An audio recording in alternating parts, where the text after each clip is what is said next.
Today, I'll show you how to create a Twilio sub account. Whether you're managing multiple projects or simply need to separate your Twilio resources, creating a sub account is a straightforward process. I'm here to guide you through every step, ensuring you can easily accomplish this task. To get started, open your preferred web browser and navigate to twilio.com. Once you're on the homepage, you'll need to log in if you haven't already. Having an account with Twilio is essential, so make sure your login credentials are handy. Now, as you're logged in and can see the dashboard, direct your attention to the top right corner of the screen. Here, you'll find the admin drop-down menu. It's a handy feature that gives you access to several management tools within Twilio. Click on this drop-down to reveal a list of options. Among these options, you should spot Account Management. This is your next stop. Click on it, and it will lead you to a section where you can handle different aspects of your Twilio account.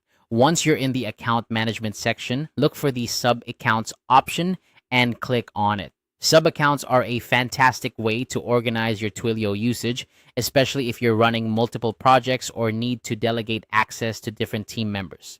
After clicking on sub accounts, you'll see a button labeled Create Sub Account. Go ahead and click this button. This action will start the process of setting up a new sub account. Now it's time to give your sub account a name. In the field that says friendly name, enter a name that clearly represents the purpose or project associated with this sub account. A good naming convention can help you keep everything organized and easily identifiable, especially when you have multiple sub accounts. Once you've entered a suitable name, the final step is to click on Create Sub Account. This will complete the process and your new sub account will be ready to use. And there you have it. You've successfully created a Twilio sub account.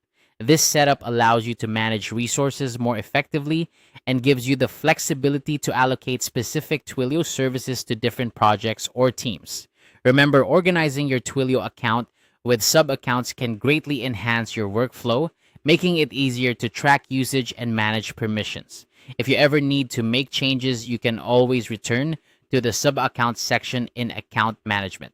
Thanks for watching this guide on how to create a Twilio sub account.